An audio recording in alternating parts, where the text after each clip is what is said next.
So we finished the morning talking on one of the definitions of ecosystem service. The one, not the best, the correct, the one that I like the most, but it's not the same than the correct. No? And I was saying that instead of putting the emphasis, putting the benefits as the subject of the sentence, this definition put the aspect of ecosystems. That means the structure and the function. So we are looking at the carbon gains, at the evapotranspiration, and net nitrogen mineralization, and so on, to understand how we as humans utilize this process or get profit of this process to produce human well-being. So I'm going to be moving on this arena, the arena of the community and ecosystem ecologies. One interesting thing around this definition, mainly associated with those guys, Fisher and some friends, is that provide a framework to connect the benefits with the ecosystem services. Actually, they do an important thing in practical terms, separating what they call intermediate services, intermediate ecosystem services, and final services. The intermediate services are basically what we knowledge as a structural and functional aspect of the ecosystem. You see pollination, primary production, water regulation, soil formation, and all these intermediate services in a kind of complex way determine final service. For example, clean water provision, storm protections, and the constant stream flow. To get benefits from these final services appear an important piece of information that is other forms of, not information, actual, you need the presence of other forms of capitals that actually realize the benefits. You cannot use clean water protection without, for example, a distribution system that actually get water into the tap of a house. I will be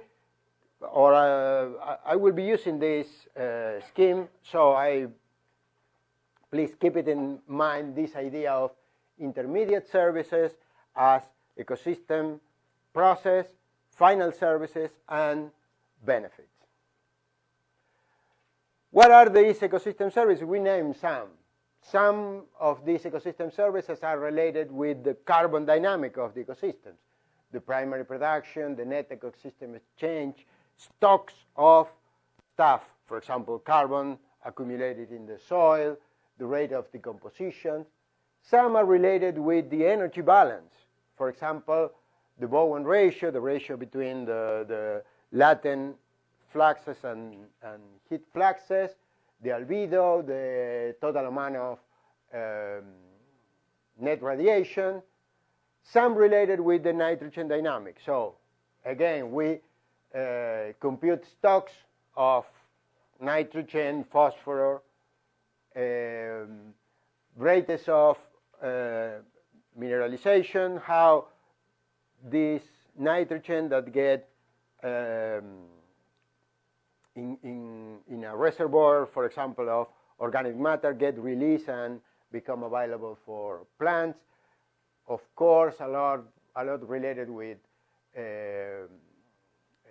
trace gas emissions, water dynamic.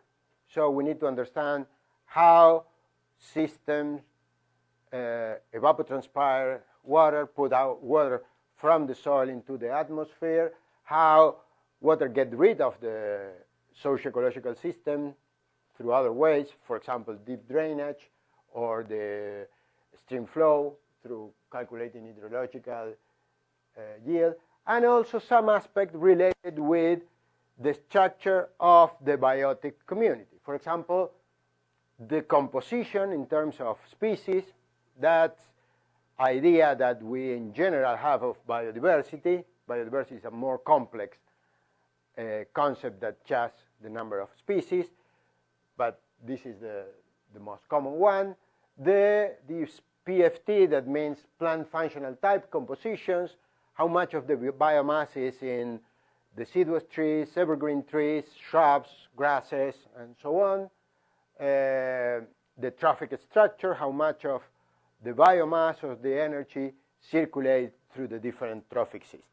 All these constitute what based on Fisher diagram we call intermediate services. One interesting thing is that we can see these intermediate final service benefits as part of a cascade. Actually, you will find in the literature this idea of the cascade model, because you get intermediate service that generate downstream final services and generate downstream benefits with the concurrence of this human dimension aspect.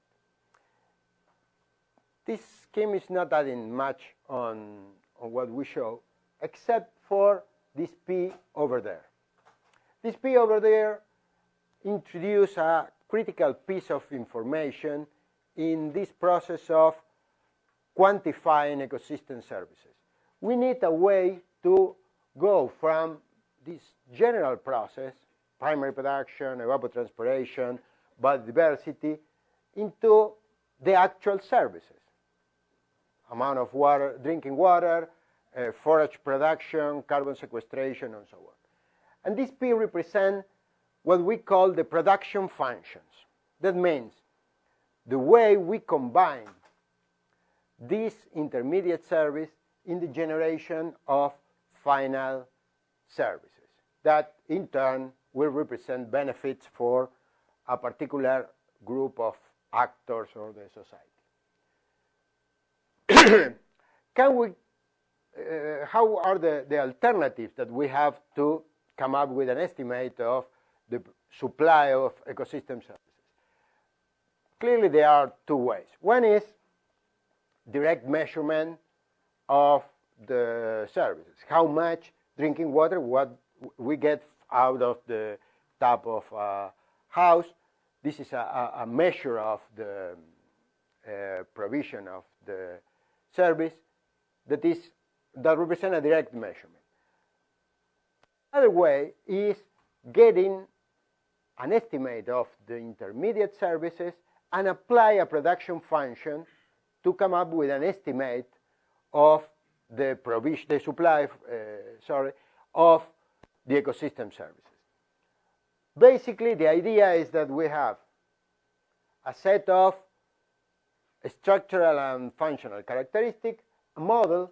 It could be, in some cases, a mechanistic, complex model, in some cases, just a correlative model that yield an estimate of the final ecosystem services. This is not a new idea. Actually, for me, that got a background, I was training as an agronomist, the idea of production function is a relatively common one. We estimate the yield of wheat that we may have in a piece of land based on the amount of water stored in the soil, the rate of nitrogen mineralization that we expect based on the content of organic matter, the physical characteristic of the soil, and so on. There are some examples related with, some old examples related with the provision of ecosystem service. For example, the control of erosion, so the service of soil conservation. And for soil conservation, you may have direct measurements. I don't know if you are familiar with these very complicated and relatively expensive devices that collect the soil eroded from the soil in situations where the cover is different, where the depth of the roots or whatever. This is a direct measurement of the provision service soil conservation. But we have, and it has been in use for many years, some alternatives. This is the most simple one, the universal soil loss equation that provide an estimate. People argue about the errors, the bias, and so on that may have, but provide an estimate of the soil erosion that you may expect in a given plot based on a number of characteristics of this plot. The magnitude of the slope, the length of the slope, the type and the amount of soil cover, and so on.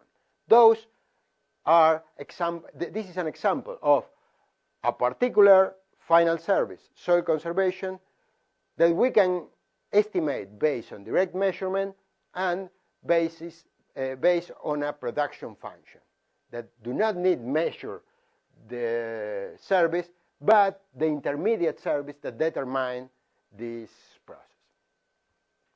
I'm going to go through some examples of production function that had been developed for the Chaco forest to estimate some of the service that people care the most.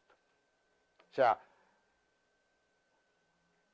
the final service that you put on which you emphasize depend not on a decision from the academic sector, but from a demand from the society. Forage production is a demand from the society, is a demand of an estimate of a final service from the society. They need to take decisions that require to know how much forage is being produced. And this is an example that use remotely sensed data of NDVI that probably you know, and some other indices, the photochemical reflectance index and the PFT compositions, use some models, typically this model, the Monteith model, to come up with an estimate of forest production. Basically, the production function, the equivalent to the universal soil loss equation, get a record of the NDVI for a given area, decompose this signal into the signal of the woody component and the herbaceous component, get also information on this index that give an idea of the radiation use efficiency of this system. That means of how much carbon is fixing per megajoule of photosynthetic active radiation intercepted by the canopy. Here appears this model, the Monteith model developed by a guy from Scotland that way before satellites were put in the sky, that say that the primary production of a system, in this case the above ground primary production, depends of the photosynthetic active radiation, the incoming photosynthetic active radiation, the fraction of this photosynthetic active radiation that is absorbed by the green tissues of the canopy, and an efficiency of conversion of electromagnetic energy into carbon energy. So, with this information, this model, and plug it into the estimate, we may end up having an estimate of the spatial and temporal variability of the ecosystem service of forest production, the level of gray in this case, give us an idea of how much production of the herbaceous component is producing this paddock in the middle of the Chaco forest. It doesn't matter where. Another example is estimated related with what we may relate with carbon sequestration. That is, how much carbon are we putting or not releasing from the soil. So we need to come up with an idea of soil organic matter content of the soil. Measuring soil organic matter in the soil is a relatively simple task. Generalizing this information over large areas is almost an impossible task or extremely complicated. You can go get a sample.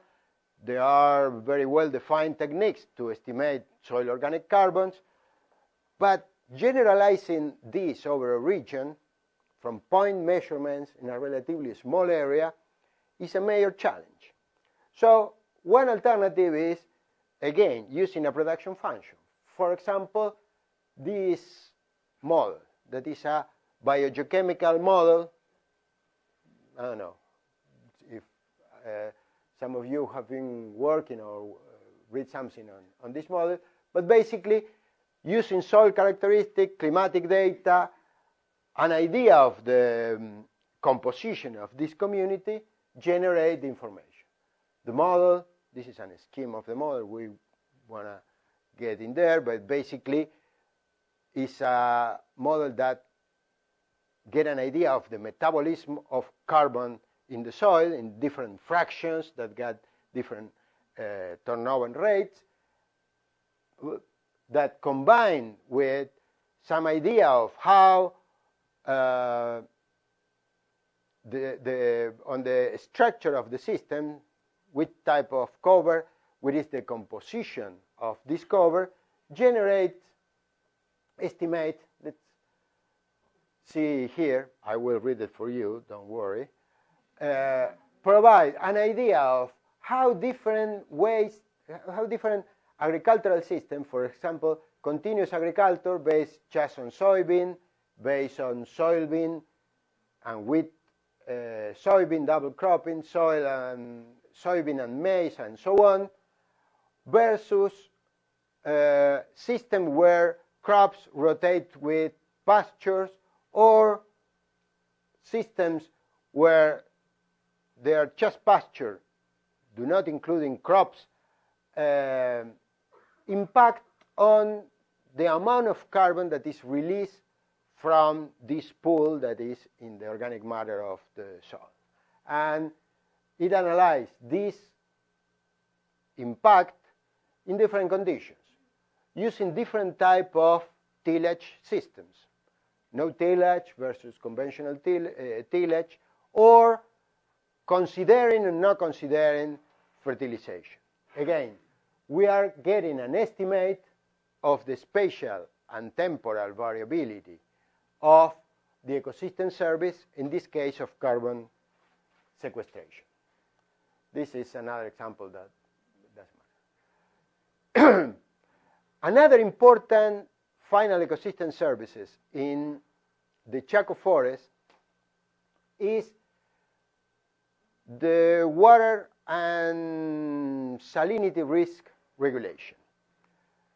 Again, we have here measurements that we may get to estimate deep drainage, and some basic models that allow to estimate what is the risk of a piece of land of get salts in the upper part of the profile.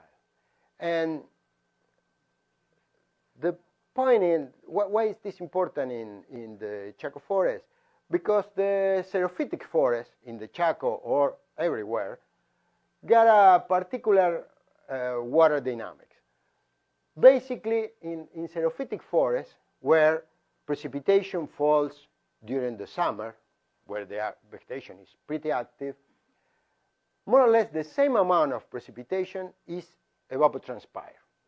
That means that you never get water going down to the groundwater. Everything is transpired from the vegetation. The evidence of this is that if you look at the distributions of salts in the profile, particularly of those salts that do not interact with vegetation, chlorine is the key element there, you get an area where salts get accumulated, because this is the depth of the soil until the water moves before get transpired by the vegetation. What happens when you eliminate the plant functional types that is doing this job, getting water from the soil and put it in the atmosphere? The deep-rooted trees, and you replace it by shallow-rooted crops or pastures. Basically, what happens is that all the salt that is accumulated here get dissolved in the water that is going down and reach the groundwater. And the first year doesn't happen anything. The second year, nothing. But after decades, the groundwater level start to rise, because water has to go somewhere, and start to rise, and in some cases the system may get into the surface. This happens in many places in the world. For example, in Western Australia, many, I don't know, something like 30% of the western part of the agricultural land of Australia got this problem, and they are no longer agricultural areas. They are salt. They get salt in the surface. In this area, this is something that is happening, and we got some evidence that the process is operating. And we got some ways to calculate what is the risk of this process. Those are three small windows that show the evapotranspiration calculated from remote sensing data. And the blue colors represent high values of evapotranspiration, doesn't matter how much, and the red values represent low values. And you see that the plot areas that correspond to croplands or pastures get consistently, through the growing season, lower values of evapotranspiration than the forest. This is blue, this is yellow, and this is red, meaning that the evapotranspiration is way higher here than here. In the middle of the growing season, in January, these differences are lower. But at the beginning of the growing season, the rainy season, these differences are very important, because farmers need to wait until the precipitation starts to sow their crops. Here we got one of the pieces of evidences that the system may start to leak. We are not putting as much water in the atmosphere as the forest did when we cropped this land. The other piece of information comes from the profiles of water and salt in the soil. This graph shows, in this case, the relative water content. That means how far from fill capacity, the value of water content that the maximum value of soil water content that may reach the soil. And this is depth. It goes through 6 meters. And the green line corresponds to forest. And the black line corresponds to areas that were cropped for 30 years. So you may see that through the whole profile, these areas are holding much water than the forest. What it means? That when start to rain, the amount of water needed to reach fill capacity and to exceed fill capacity is lower. That means that all this water, once it gets to the fill capacity, will drain down to the groundwater, see, generating this process. Let's forget now of the other lines. What happened with the salts in the profile? When you look at the forest, the green line here, you see a peak, well, not a peak, a plateau of salt accumulation starting at, let's say, 2 meters. That means that all the salts were washed from the profile in the first layers and get accumulate from 2 meters down. What happened with the areas cropped for 30 years? We don't see it because they are just they are almost zero. We confounded with the y-axis. All the salts were washed, and there is no way for these salts that go into the groundwater. This generates a production function. The production function that tells us how much, how it will change the movement of salts, so the amount of chlorine concentrated in the whole profile, and how it changes the relative water content that we have the soil.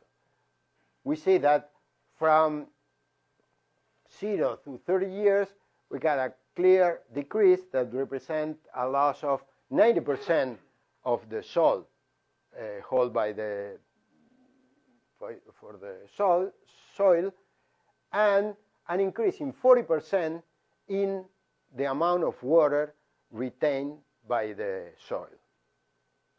We basically got this situation from the original systems in something in between 30 or 200 years. It depends on a lot of conditions, the type of the agricultural system that operate in this system, the texture of the soil, etc., etc. You get this situation. Again, we got an estimate from this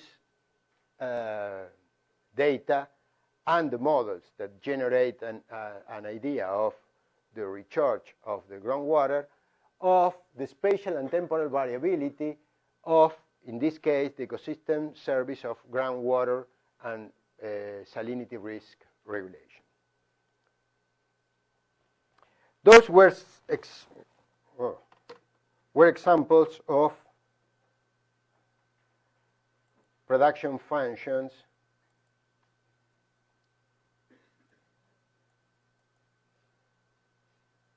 that has been developed for the Chaco forest. For all the possible ecosystem services, no. For those ecosystem services that the academic sector and some stakeholders identify with as more important, because though some are clearly related with the production of one of the systems that operates in this area, the livestock production, some related with the possibility of sequester carbon and greenhouse gases production, emissions, sorry, some related with the risk of salinization, and basically the possibility of keep doing agriculture in the area. One thing that I don't know if I was clear in transmitting you is that all these estimates requires a lot of work. We may say relatively easy that the y-axis in some of the figures got 6 meters. But it means that you need to go down to 6 meters to get a sample. And that's clearly limit the amount of samples you may get. There are some other issues. You need to get access to, because all the land is private, get access for the system. You need paired situation, forest and, well, things start to complicate because field work is difficult. And in some cases, we don't need field work. We use Century. You need local calibrations of the models to make it run, which requires also a lot of information that you may get out from the ground. And finally, you get this problem that I commented before. From these cases, you get, in general, point data of what's going on with the service. We got a paddock on which we know what is going on with the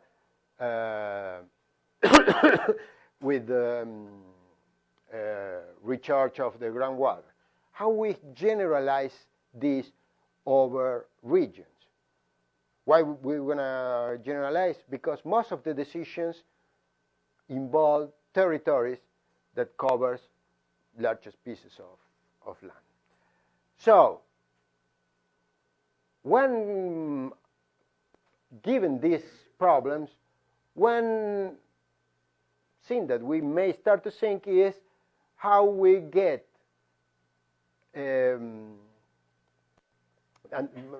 excuse me, there is one more problem.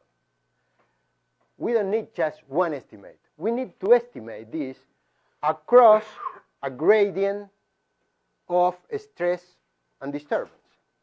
For example, we need to get an idea of what's going on with the recharge of the groundwater with different proportions of agriculture in the landscape.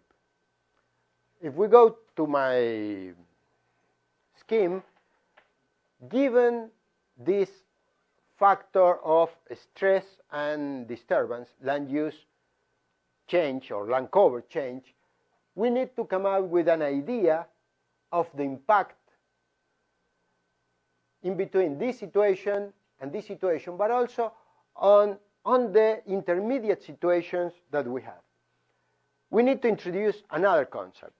We talk about production functions. Now we need to talk about impact functions. Basically, a function where we relate in the in the x-axis the factor of stress and disturbance that is operating in the system. In our case, we may say the percentage of croplands in the landscape. How much of this piece of land is cropped. And we need to put in the y-axis the supply of ecosystem services. What it means, basically, come up with an estimate, either from a measurement, either from a production function, like the ones that we discuss later. The point is that we need to come up with an idea not only of the extremes, no croplands, 100% of croplands, we need to come up with an idea of what happened in between. Because, for example, in this case, what it may happen with a regulation ecosystem services, let's say the recharge of the regulation of the recharge of the groundwater, it may happen that it got a linear response. Or it may happen that got this response or this response. And it's not the same if you think on how you're going to be taking decisions based on this information, if the response is this or is this. Why? Because one thing that is important in quantifying ecosystem services is that allow the society to decide how much of these services is willing to lose. For example, we're going to be cropping this area. So there is no discussion that we're going to be losing the ability to regulate the flow of water, or we're going to be losing biodiversity, or we're going to be releasing carbon to the atmosphere. How much can we tolerate?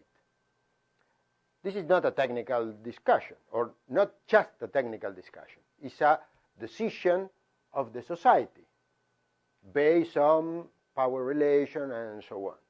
Say, we don't want to have a systems where for example, the frequency of flooding increase from 1 every 10 years to 1 every 3 years.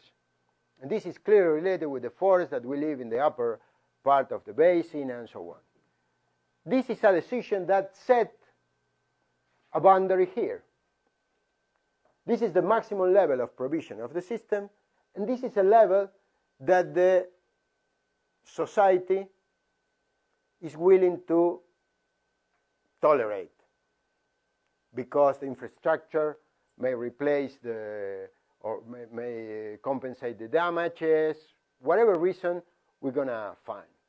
If this is the level that the society is willing to tolerate, if the impact function is this, the level of transformation is this. But if the production function is this, the level of transformation is this.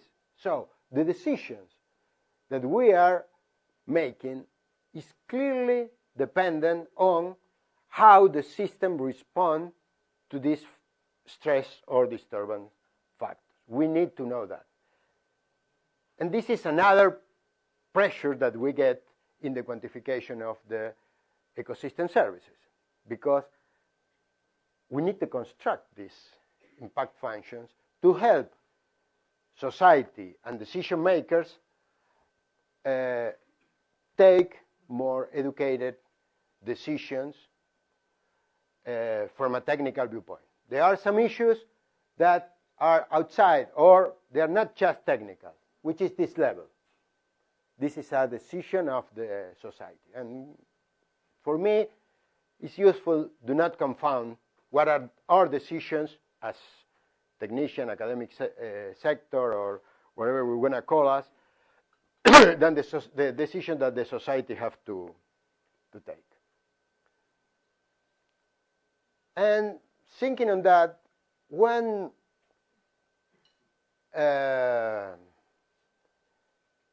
shortcut that we may have is not going out and measure or estimate every single ecosystem services.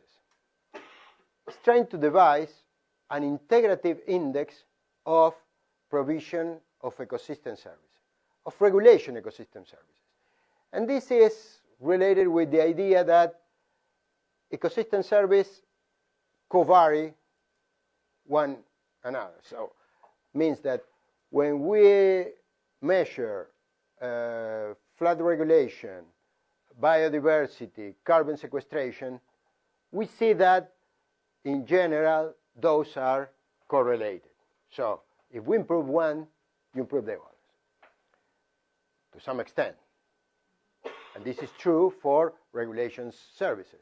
As I showed you in the previous slide, I didn't stress this point, there are some compromises between services. Clearly, regulation services increase in one direction and provision services increase in the other direction, producing more meat or soybean represent loss in the provision of water regulation or whatever. And there are some elements to build this integrative index of provision system. One is that total carbon gains, net primary production, is an integrative descriptor of ecosystem function. There are many evidence that if you get an idea of primary production, you can derive what is going on with other aspects of ecosystem function. For example, herbivore consumption, amount available for decomposition, and so on. Because, of course, it represents total carbon gains, the total amount of energy that a system will have available for the next trophic level. There are good evidences and some empirical analysis that show that actually ecosystem services, for the same reason than here, correlate well with primary production. Just primary production is a good estimator of the provision of ecosystem services. The other thing is that this captures a lot of what's going on with ecosystem function, just primary production. The other one is the intra-annual variation of primary production. You may get in a system the same total carbon gains, but you may get it with even productions through the year, or you may give producing nothing during part of the year and producing a lot in some parts. The area under this curve will be the same. But in terms of what happened for other trophic levels or for other processes, it's quite different things. For example, having a relatively even production over the year will guarantee that the soil is permanently covered and will preserve soil erosion, will determine that the provision of energy for other trophic levels is relatively even during the year. It doesn't happen this if you got the production very concentrated in a part of the year and nothing in the other side. So the intra-annual variation of primary production is another descriptor of ecosystem function. And the other interesting thing is that the intra-annual variation of primary production is particularly sensitive to changes in land use. Actually, if we change uses, it's not clearly what is the signal on primary production. There are some systems where primary production may increase. There are a lot of systems where primary production will decrease. Actually, for most of the temperate areas, cultivating the land will decrease total carbon gains if we consider below ground production or so. The most clear signature of land use is increasing the intra-annual variability of carbon gains. We're going to see that there is some exception for this rule. And the other thing interesting is that if you look at the system all over the world, it doesn't matter which system, more than 80% of the spatial variability in the seasonal dynamic of the carbon gains are captured by these two features, the total amount of carbon gains and the inter-annual variability. So those are the conceptual basis to relate carbon dynamics with ecosystem services. Basically, trying to get this curve for a piece of land and calculate the area under the curve and a measure of this variability.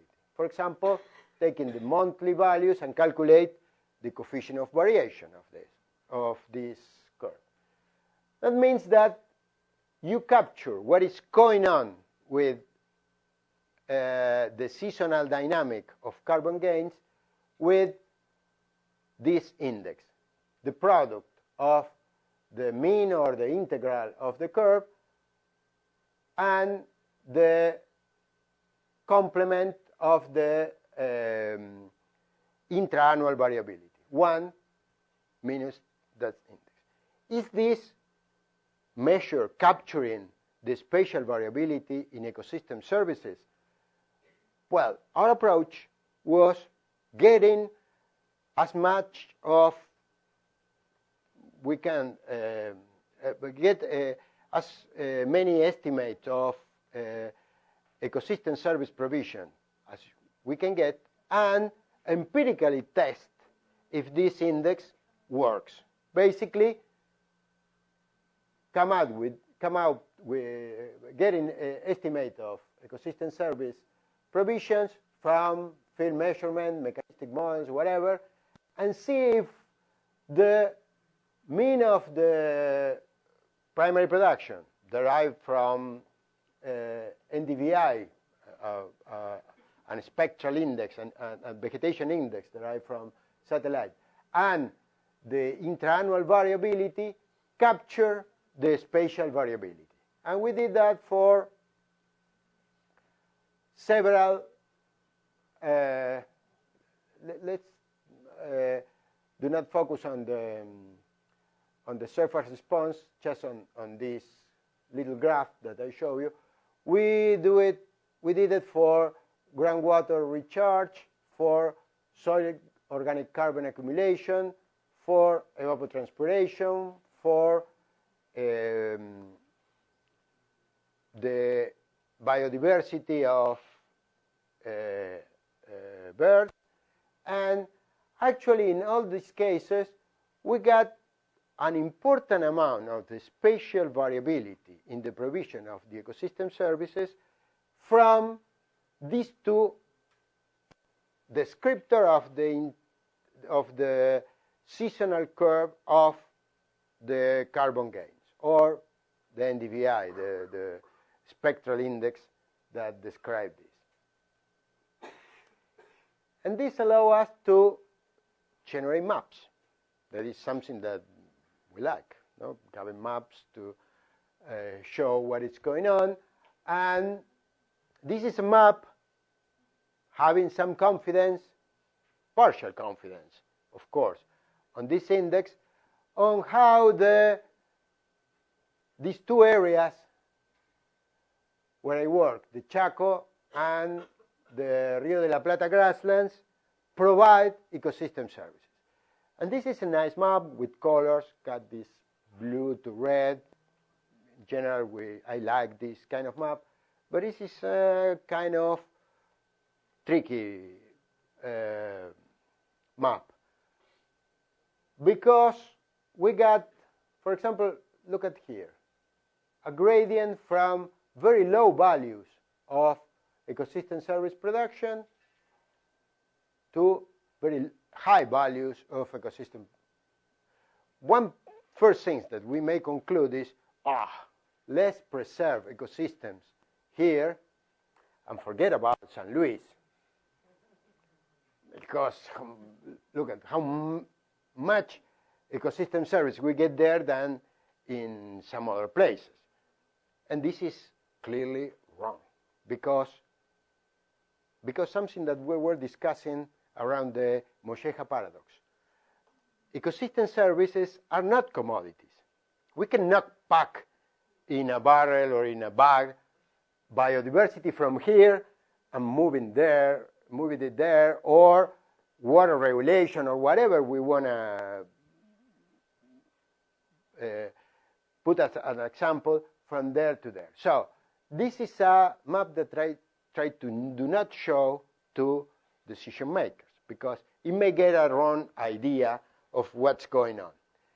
It is true that the level of provision is higher here than there. This is clear. But watch out with the conclusions and the decision that you take out of these things.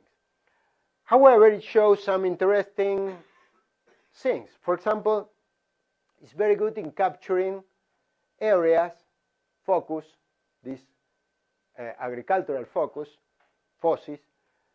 where changes happen and the level of provision of ecosystem services get reduced.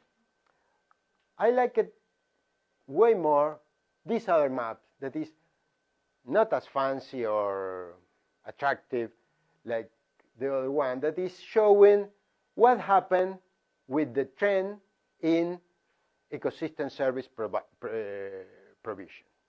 Each point now is not represented the level of provision, but how it changed through time, from the beginning of the century to, well, not to the year, sorry, to 2014. And this again capture the areas where agricultural present an expansion, or the areas where the agricultural system experience an important change. For example, move from a system where crops alternate with pastures to just agriculture. It's telling something about what's going on through time on the provision of ecosystem services. It provides a synoptic view of the changes in ecosystem services. And let me go back to the picture of Darwin, Humboldt, and Bonpland. This is very important because give us an idea of the whole region, differentiate some areas, but as when we think on public health, we cannot take decision just based on an analysis of blood. We need to go and see the patient. No, we say, you are okay, go ahead, go to your home because you look at the analysis, and this guy do not have a leg, for example. There are structural issues that you cannot see from there, so it's pretty risky to take decisions just on this information. On the other hand, it will not be useful to base your public health only on looking at every single individual, because it's basically impossible. You need something that gives you a synoptic view and places where you may put the focus and start to see where it may be some problems. It's actually capturing this ESPI, the changes in human influence. We analyze what happened with the provision of this, with this index of supply or provision of regulation ecosystem services across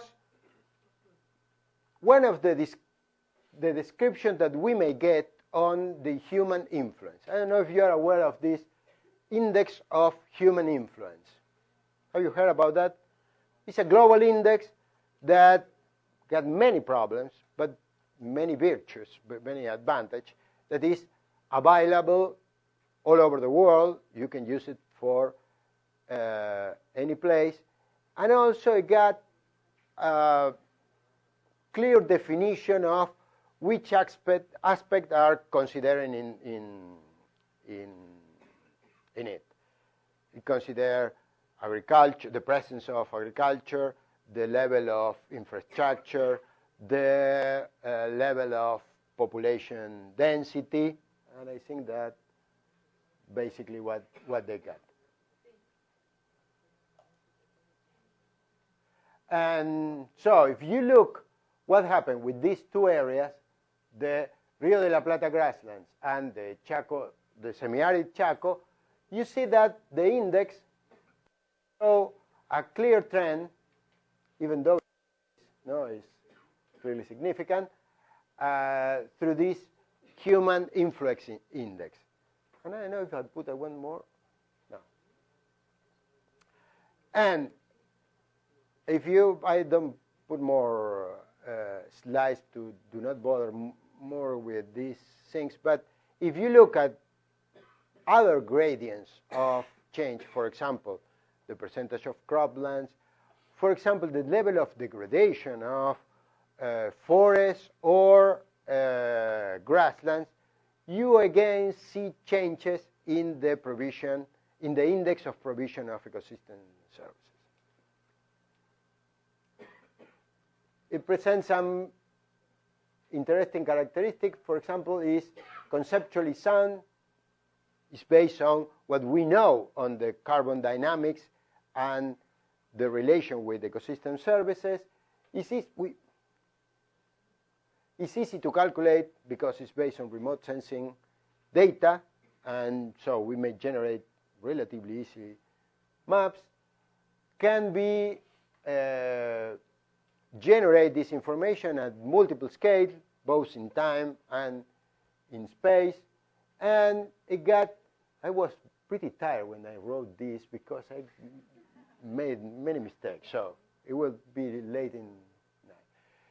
And you get a common protocol where you may compare what's going on in the Chaco and in the Rio de la Plata grasslands, even when the ecosystem services that the society or the academic sector value most are not the same, because it's looking at this integrative description of ecosystem services. It is a panacea? No, clearly no. And again, I'm going back to the public health analogy. You will not trust on a physician that get the analysis, look at the analysis and did not look at you. You want to have a doctor that touch you and see what's going on. And this is the analogy with the public health. And going through this conceptual framework of ecosystem services, let me go to the concerns of Silvertown. You know that, remember that we talk about Silvertown and the concerns related with the monetization of the nature, and it is necessary to talk of money.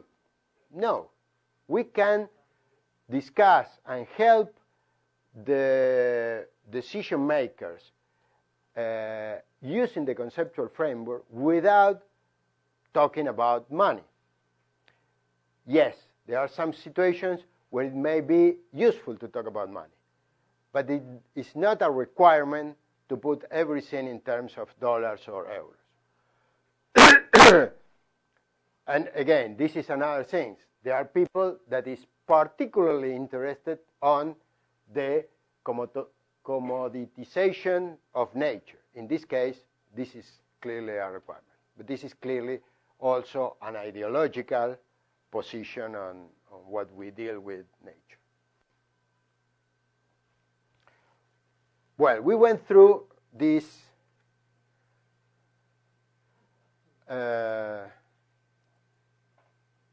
conceptual framework of ecosystem services and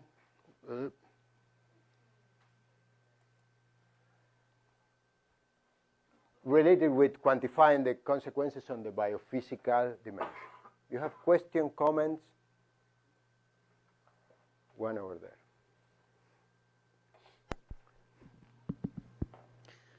I don't know if it's a question or a comment, but I did understand your sort of criticism about the monetization of nature and using an economic approach to evaluate natural resources. But yet, people and especially decision makers have to, in some extent, they have to have numbers to make choices, to make decisions, and this kind of things. And I think, and I must be wrong, probably I'm wrong, but I think that the easiest way to evaluate nature is by putting prices. at least if we consider decision makers, who usually are politicians, and, you know. Then you have shown the second approach, this one you have told us that is the biophysical. Biophysical, exactly. But in my opinion, and I'm not an expert, of course, but it can be very hard to translate this approach for decision makers. It is probably much more easy to put a price or a number or a value or whatever for this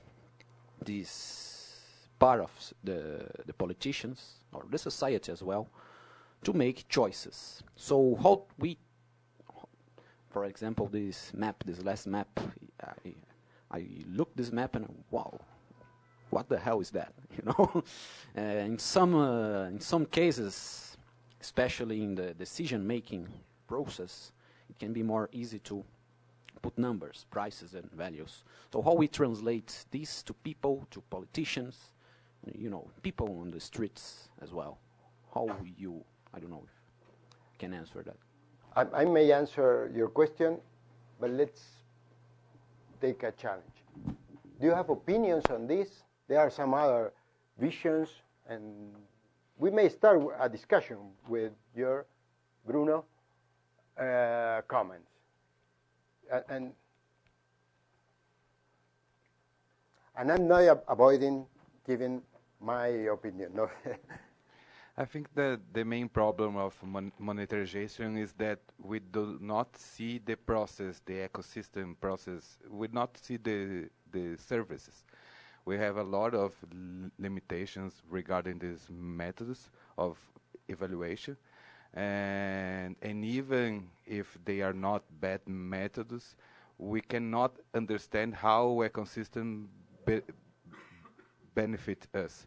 So I think that maybe it's more easy to decision makers to understand the importance of nature in these numbers, but they will not understand the importance of these natures because these numbers do not say much.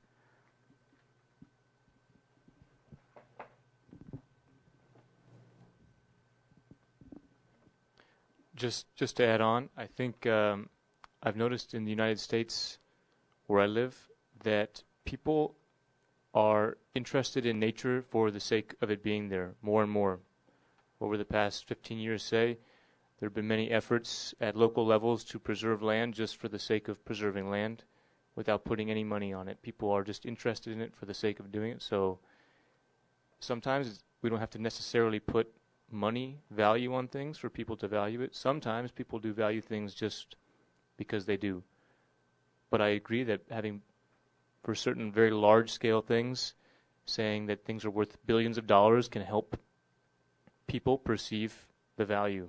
But to actually put a number on it is meaningless, especially when you're saying things are worth billions and trillions of dollars. Those numbers have no meaning, essentially, to people. It's so much money that we can't even comprehend how much they're worth.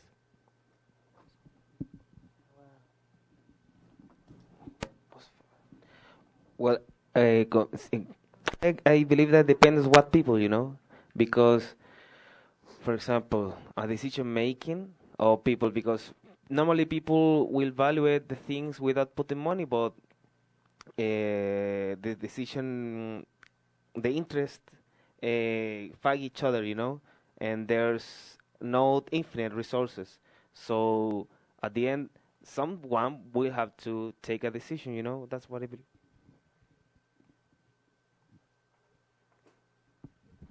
Another thing about ecosystem services or payment for ecosystem services is the sustainability of those projects. Sometimes they start with money for 5-7 years, and then the money disappear, and they don't have a continuity. They don't go on. There is a huge example here in Brazil, in Minas Gerais, in Extrema. And the project is still going on, but now the money, it is a question of money now if the project is still, you know, you have a further life. Another point. I think there's also a misconception that monetization is a simple process. It's a simple process when you're looking at water capture in a watershed and you sell the drinking water at the bottom of the watershed. But there are very many different approaches. In many cases, for instance, questions that are being asked is how much would you be willing to pay for the presence or the absence of an ecosystem service? How much would you willing to pay for your holiday resort to be there or not to be there? How much are you spending on your holidays in a certain landscape, and does that provide us with a monetary value on that particular landscape attribute? So there are very many different approaches even to the monetization, and it is a seductively easy concept for the decision maker, but it's not as easy as it appears. So the complexity of the ecosystem or of other ecosystem approaches is matched by the complexity of different ways of monetization. Opportunity lost is a negative way of monetizing something, but much more complicated than saying how much is the value of 5 gallons of water that comes out at the bottom of a watershed. So they both are complex if they are to be inclusive and truly useful for decision making. I want to know your opinion, Professor, about what you were saying about the payment for ecosystem services. In Extrema, I think it's kind of one of Brazilians' most successful. But in my city where I live, the municipality is discussing one project for a law in the city, and they don't want to put price like when they say for the forest stand, but the work for the people in agroecology. And they are discussing if it's better to give money, like monetarization, or if it's better something like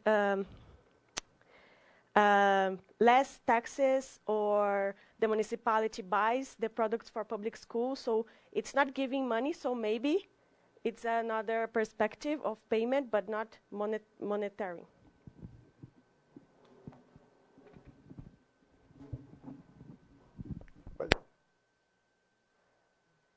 I make my own comments on this, and it was your original comment and then your specific question, and I agree with Holm on the incredibly complicated way to get a number for economic evaluation, putting a number on this.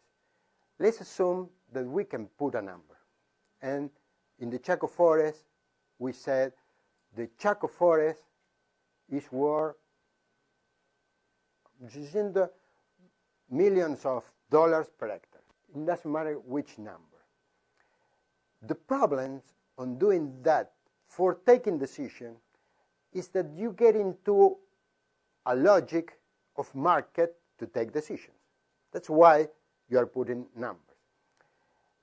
And let's say that you get a number that is now millions of dollars, an actual number that compute the biodiversity, the water regulation, etc., etc., and you come up with a number of $70 per hectare. What is convenient to preserve, because let's assume that in 3 years the price of soybean moved from $300 the ton right now, or something like this, I'm not following the markets, up to 1,000. I don't know if it's possible. So if you are playing with the market rules, now we got to get rid of the forest. So you may get in a ideological trap if you try to convince somebody else using an argument that works in a given context, but when the context change, it doesn't work anymore. So it's playing in a arena that is not the arena that corresponds. It's not, and there is something from the political philosophy that say that you get the economic, political, and ethical decisions are nested. And there are some decisions, you need to be clear on which level are you taking decisions. If you are taking decisions on the ethical level, don't use economic arguments. You cannot justify issues related with healthcare just on how expensive or cheap are. We need to save life, and we need to get the child with well nourished, independent of how much it costs, because it's an ethical issue. Well, we may discuss among the alternatives, but we cannot say this is wasting our money. The same happens with some environmental issues. So this is something that we have to keep in mind with this monetization stuff. You ask about examples, the possibilities to get into. My experience is that it is possible. I got two experiences, and always, like experience, we have to be careful. Now, there were a Argentine boxer, fighting boxers, that used to make some very important and philosophical comments. Ringo Bonavena for the Argentinian, that say experience is a comb that you get once you get bald. So, and it's true. So we have to be careful with the experience. But we got an experience related with the justice. The word is illegal deforestation. And the justice in one of the provinces asked for an evaluation of the damage related to the deforestation. And there were two approaches that you may take. Calculate the monetization value, or just provide an evaluation of the magnitude of loss of ecosystem service that you or that these people generate. And there were a lot of discussion among the how do you say in English, fiscal, the prosecutor, no, the prosecutor, and the people that were called from the academia on which avenue to take to be more convincing on the damage. And it was decided that the biophysical approach was more important for some of these reasons. And the judge, take into account this, understand the arguments, get a measure of, get an evaluation, an actual evaluation of the damage, and actually the guy go to jail for pay a fine and go to jail. So it works.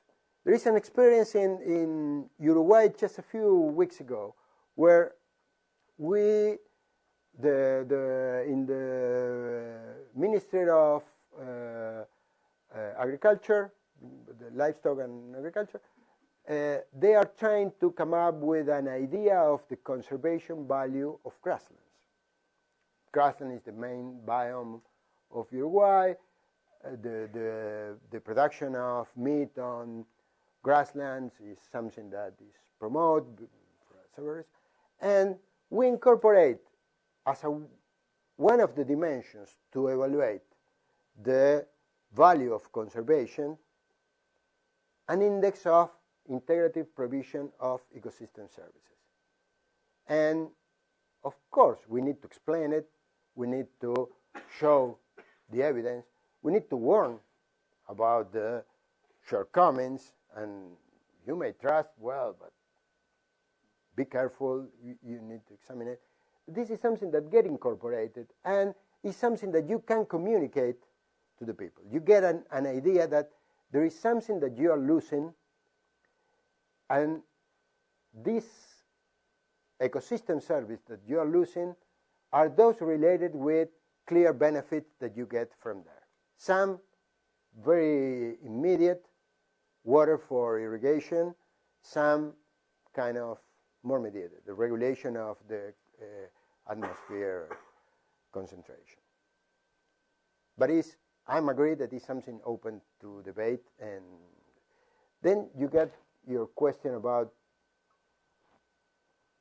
what to do, because when you take decisions, you almost always have to put money, or take money from somebody and put it in somewhere else. And so one thing is to value in economic terms the ecosystem services, and another different is using economic instruments to take decisions. You are not, for example, the law on native forests that was issued in Argentina incorporates some economic incentives. So either reduction of taxes, either payment for some kind of stuff that you do for conservation forests. But I don't know for what reason, I don't know what happened in the process of generating the law, the value, the monetization of the ecosystem service do not appear. However, we got economic instruments to promote some conservation issues. And the payment of ecosystem services is a tricky one, because the payment of ecosystem services to some extent is just moving the discussion into a market where if you are getting paid for ecosystem service, it's something that I can trade. So this is a complicated thing. There are examples of payment of programs of payment of ecosystem services did a great job in preserving something. In some other cases, they have problems. One more comment?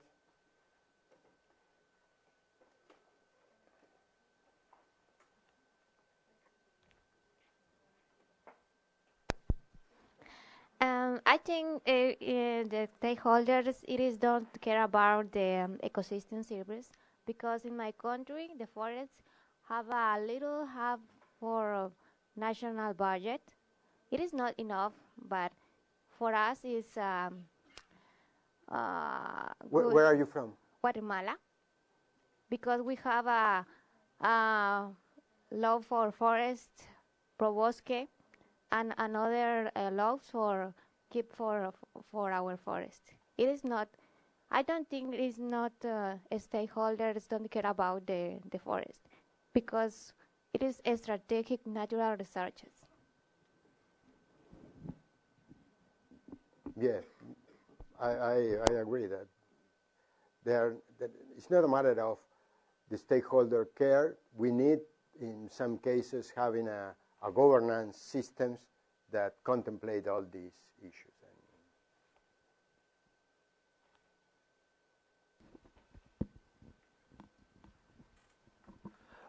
Thank you, Professor, for bringing on board this discussion about monetization versus physical impacts on it of ecosystem services. My question is more on the ethical dilemma that you pointed out. Do you think that by putting a number, a monetary value, only induces or entices one to get into such ethical dilemma? Do you not think that the similar ethical dilemma could also be encountered while we also have to deal with the physical manifestations of the ecosystem services part? Like, for example, the curves that you showed where the impact functions are being projected, and there is a horizontal line that you are putting forth, which you were saying is decided by the society. That is where the value, the subjective valuation of the society comes in, and also you get into the moral dilemma over there.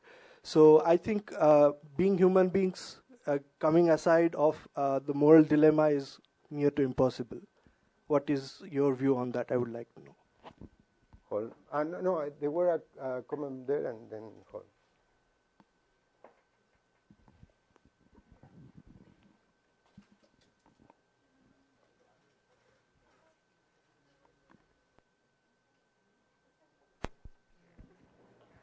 I just wanted to add one tiny extra complexity, and that's that.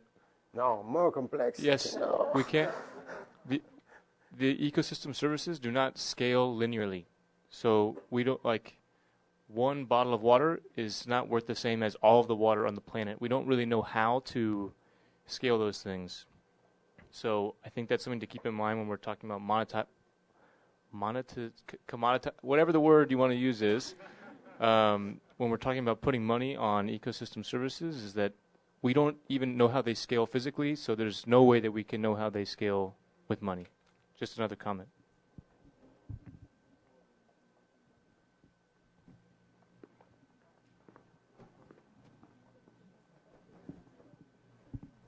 Maybe rather than adding complexity, I can simplify the discussion a little bit. We had similar discussions when we talked about the relative importance of food production and biofuel production, which is a similar moral dilemma. And my simple answer to that is, as a European and or North American, unless something terrible happens in my life, I will always be in a position to fill up the tank of my car, because I will have the money more easily than a poor person in Brazil, Argentina, or anywhere in Latin America will have to put food on his plate. Is that correct? Or do we need to combine monetary values with other values in day-to-day decision-making on land use change, land cover, and so on? It's a very specific problem, but the reality is that. If I want biofuel in my car, I can afford it. If the poor person in the northeast of Brazil wants food on their plate, they may not be able to afford it.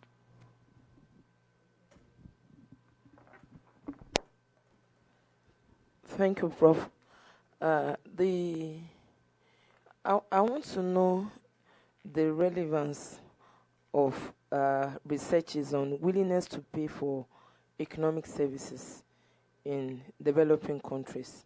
To the best of my knowledge, the willingness to pay researches, they haven't produced positive attitude towards payments.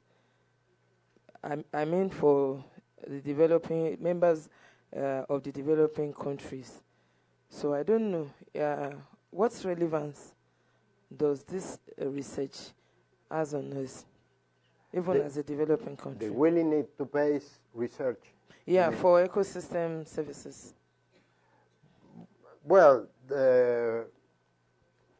back to the discussion. I agree with you that ethical dilemmas are present all over this process of taking decisions. And I agree that there is clearly a need to incorporate money in the decisions, because clearly some ecosystem services, though related with commodities, are traded in a market. So this is the clearly easiest way to define the importance, the value, and so on. So what happened with the other ones? And there is the problem of the pragmatical and one of the ethical dimensions. The one that I comment, I think, before lunch, that is that having a market changing the nature of what we are trying to incorporate in the market. Of course, the discussion of what are the levels of loss of ecosystem service that we can tolerate is an ethical and is a political issue. It's a political issue in terms that who decides where we put this line. And this line is a result of a political process in the very basic terms, a dispute of power among different stakeholders. And what I like this is that it's not taking this approach, it's not hiding the problems related with the power relations in a society. putting it up front. And is solving them? No. But it's putting up front that we are discussing here something that is related with the interest of these people, and these people is able to control the thinking or the possibilities to express their opinion of these people. And this is an ethical and political dilemma that is in there. I'm worried about approaches that kind of hide this dispute. And in my opinion, the economic valuation may hide this opinion, may provide an objective kind of sterile description of what's going on, and actually is providing the view of those that take the decision based on money.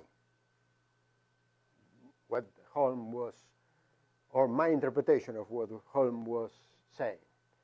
And then there is the problem of willingness to pay. Willingness to pay, it had been used in many students, many studies for very different things. And willingness to pay got a basic problem that is related with the context where you decide to pay. And if I have to decide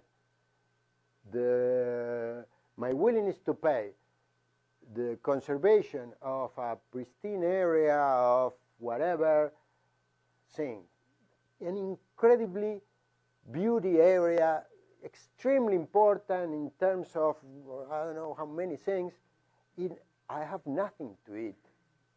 My willingness to pay is zero. And it has to be. There is no alternative to that. Then it come up values and power relationships. My possibilities to substitute some of the services provided by some things. My care about, I'm talking not my specific care, but the care that a person may have on clean water depends on the money to get a bottle of water in the supermarket. This is clearly different than the people that have to open a tap with contaminated water and drink and get sick out of this. So there are many things that complicate this way to come up with a number for this. And I was joking, of course, with the Moshecha paradox, but let's think on the problem that we may have here to come up with a number for the kilo of Moshecha. It's impossible. It's completely context dependent. What do you think if we drink a coffee and we continue